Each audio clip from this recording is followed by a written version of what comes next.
आप सब कैसे हैं। आज का हमारा क्वेश्चन रहने वाला है फर्स्ट का भी, जिसमें हम देख लेते हैं enlist sign and symptoms of peptic ulcer and write the difference between peptic and duodenal ulcer. हमें यहाँ पे पेप्टिक अल्सर के जो साइन एंड सिम्टम्स है उसके बारे में पूछा गया है और क्या डिफरेंस होता है पेप्टिक अल्सर में और ड्यूडेनल में, ये हमारा क्वेश्चन है। तो पहले हम देख लेते हैं साइन और सिम्टम्स क्या क्या होते हैं पेप्टिक अल्सर के, जिसमें फर्स्ट आ जाएगा left epigastric pain some time radiating to back 1 to 2 hours after eating. Gastric ulcer, gastric ulcer है उसमें क्या होता है, लेफ्ट ईसोफेगस पेन होता है, मतलब ईसोफेजिक पेन होता है लेफ्ट साइड में, और सम टाइम क्या होता है, रेडिएटिंग होता है। जब हम खाना खा लेते हैं उसके 1 से 2 घंटे के बाद में ये पेन हम स्टार्ट होता है। फिर नेक्स्ट साइन एंड सिम्टम्स में आ जाएगा एपिगैस्ट्रिक पेन होता है, occurs 2 to 4 hours after eating and relieving by food.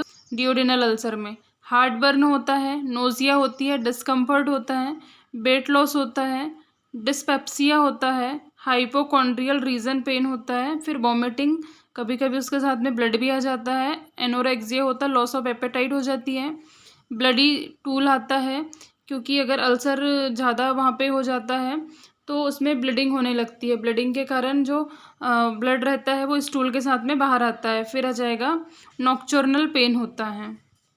ये इसके साइन एंड सिम्टम्स हुए। तो हम डिफरेंस बिटवीन देख लेते हैं पेप्टिक अल्सर और ड्यूडेनल अल्सर में। पेप्टिक अल्सर और इधर side duodenal ulcer. Peptic ulcer में क्या है, दे अकर्स इन स्टमक। जो पेप्टिक अल्सर होते हैं वो कहाँ होते हैं, स्टमक में होते हैं। ड्यूडेनल अल्सर में क्या होते हैं, दे अकर्स द ड्यूडेनम। ये क्या होते हैं, ड्यूडेनम में होते हैं। फिर नेक्स्ट आ जाएगा they caused by injury like substance alcohol aspirin NSAID and drug. ये किसके कारण होते हैं, या तो इंजरी के कारण होते हैं, सब्सटेंस यूज़ अगर करते हैं कोई ड्रग्स वगैरह, एल्कोहल एस्पिरिन NSAID ड्रग्स वगैरह लेते हैं तो उसके कारण पेप्टिक अल्सर होते हैं। और जो ड्यूडेनल अल्सर है वो किसके कारण होते हैं, but these are caused by the HCl secretion by vagus nerve stimulation in fasting period. जब फास्टिंग पीरियड हम फास्ट रहते हैं तो उस टाइम में क्या करती है, हमारी जो वेगस नर्व है वो स्टिमुलेट हो जाती है और जो HCl वहाँ पे प्रोडक्शन होता है तो हाई HCl प्रोडक्शन, उसका कॉन्सेंट्रेशन क्या हो जाता है, इंक्रीज हो जाता है, ज़्यादा हो जाता है, जिसके कारण ड्यूडेनल अल्सर्स होते हैं। फिर नेक्स्ट आ जाएगा pain in left epigastric region in peptic ulcer. Pain है वो कहाँ पे होगा, पेप्टिक अल्सर में लेफ्ट एपिगैस्ट्रिक रीजन में होगा, और ड्यूडेनल अल्सर में कहाँ होगा, राइट एपिगैस्ट्रिक रीजन में होगा। फिर नेक्स्ट जाएगा नोजिया इज कॉमन। जो पेप्टिक अल्सर है उसमें नोजिया कॉमन है, लेकिन जो ड्यूडेनल अल्सर है उसमें नोजिया नहीं होती है। फिर नेक्स्ट आ जाएगा vomiting with blood occurs in this cases.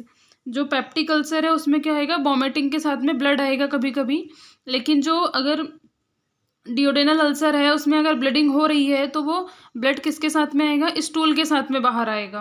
हमारा नेक्स्ट पॉइंट है वेट लॉस होगा पेप्टिक अल्सर में, ड्यूडेनल अल्सर में वेट लॉस नहीं होगा। फिर पेप्टिक अल्सर में pain start just after taking food. Peptic ulcer में क्या होगा, जब हम खाना खाएंगे तो इसमें पेन स्टार्ट हो जाएगा, और इसमें जाएगा onset of pain after 2 to 4 hours taking food. तो जो ड्यूडेनल अल्सर है उसमें क्या होगा, खाना खाने के 2 से 4 घंटे के बाद में पेन स्टार्ट होगा। नेक्स्ट आ जाता है pain is present while hungry. जब हम जो पेप्टिक अल्सर होता है उसमें क्या होता है, अगर हम हंग्री हैं, भूखे हैं, तो उस टाइम में पेन होता है। लेकिन जब ड्यूडेनल अल्सर में क्या होता है, जब हम हंग्री रहते हैं तो उस टाइम में पेन नहीं होता, खाना खाने के 2 to 4 hours के बाद में पेन इसमें स्टार्ट होता है। Pain is regular. जो पेप्टिक अल्सर है उसमें पेन कंटिन्यू बना रहता है, और जो ड्यूडेनल अल्सर है उसमें पेन नहीं रहता। फिर नेक्स्ट आ जाएगा मैलिग्नेंसी नॉट कॉमन।